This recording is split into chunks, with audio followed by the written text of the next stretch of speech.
Lewis's room smelled very, very familiar. That part of him lived on.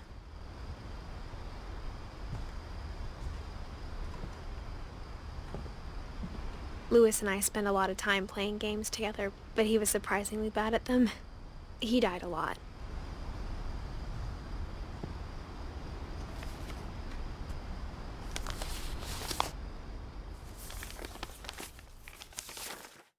Dear Mrs. Finch, as Lewis's psychiatrist, I can understand your desire for an explanation.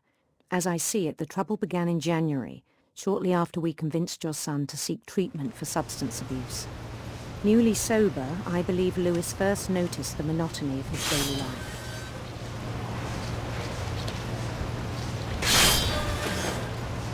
He kept working at the cannery, but he withdrew part of himself. In our sessions, I saw the same behavior.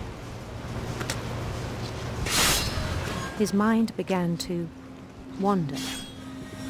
I asked him to describe it. He said he started small,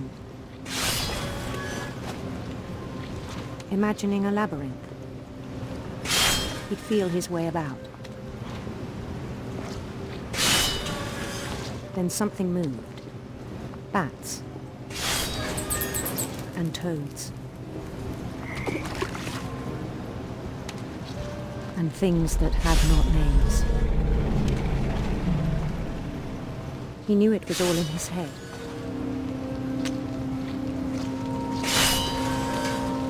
But he took it very seriously. I had hoped he'd find himself.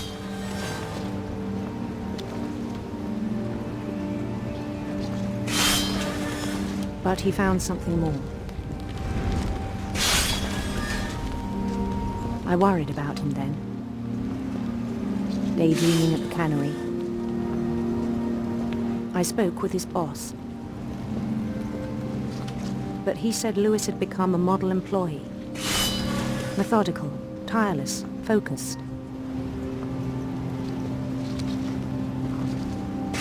Like a whole new Lewis. So I let him go on.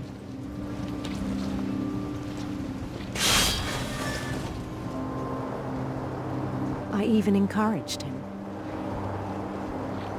It seemed very promising at first. He told me he'd made a new friend.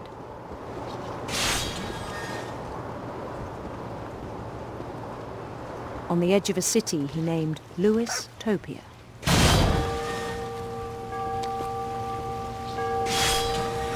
He built the city up slowly, brick by brick. Then he made musicians.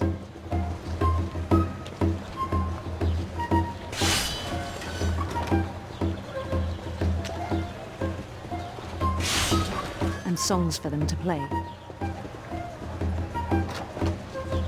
He talked about starting a band. And he was always humming something. Every day his imagination grew stronger.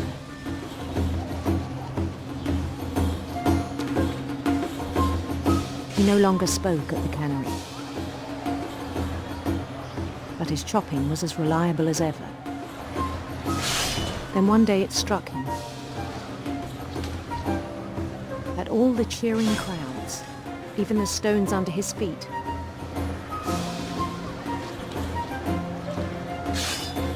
were all in his imagination, so he could do whatever he wished.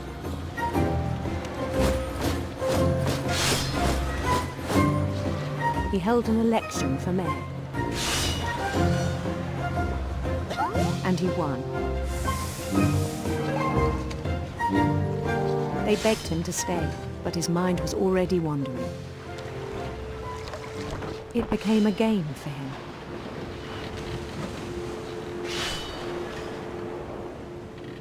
He'd conquer a city, then immediately push on. New Louisville.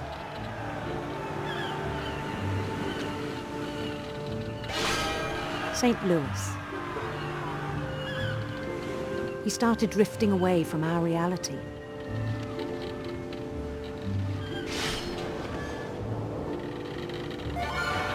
Minneapolis, until one day he forgot to go home from the cannery. Even as his mother pleaded with him, part of Lewis kept sailing on.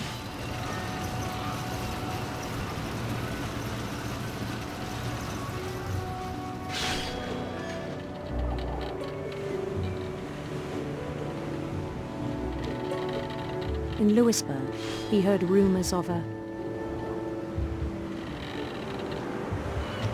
handsome queen.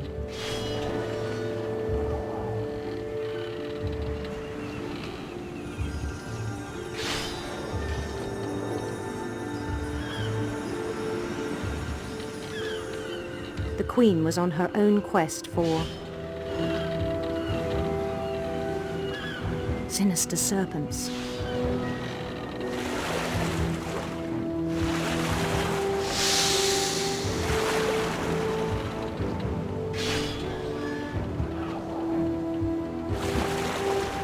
He followed the sound of her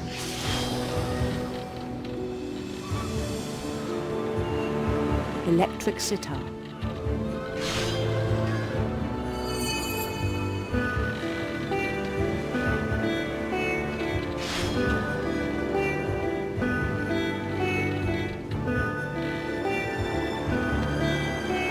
His chase led him to a golden palace east of the sun and west of the moon. Even then, his logic remained sound.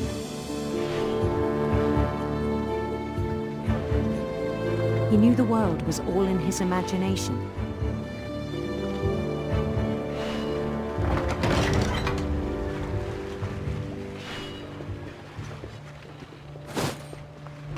But he was so proud of having created it. In his own eyes, he'd become something greater than a king.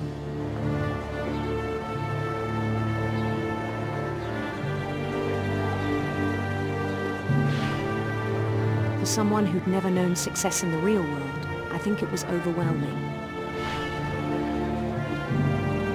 And then it struck him that the real Lewis was not the one chopping salmon, but the one climbing the steps of a golden palace.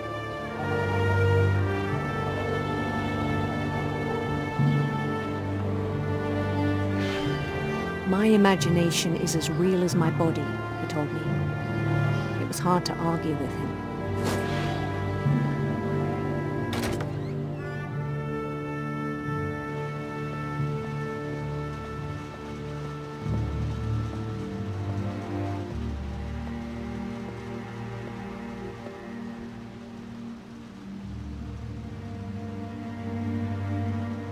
He began to forget the world we know.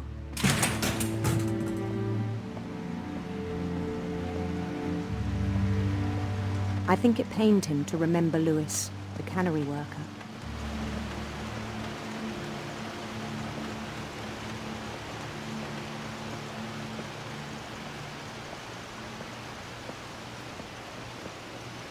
He began to despise the man with a royal contempt.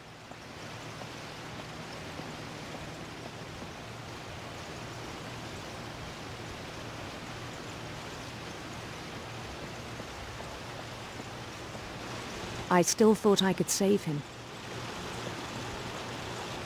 Even after he said he was being crowned king over all the lands of wonder. The palace would be packed with his companions.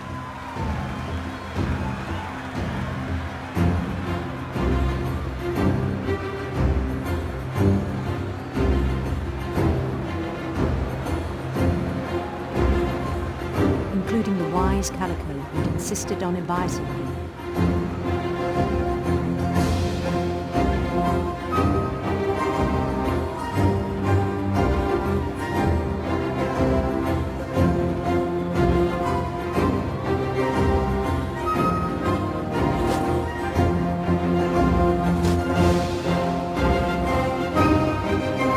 His queen waited, holding his crown.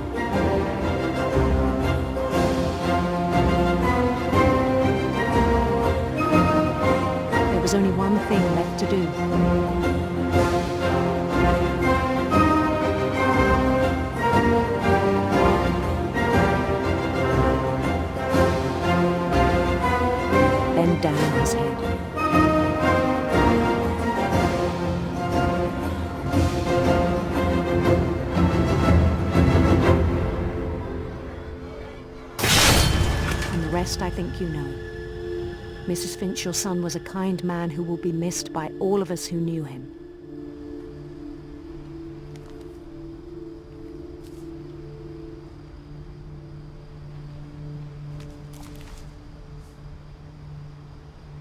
My brother was really cool. I wish you could have met him.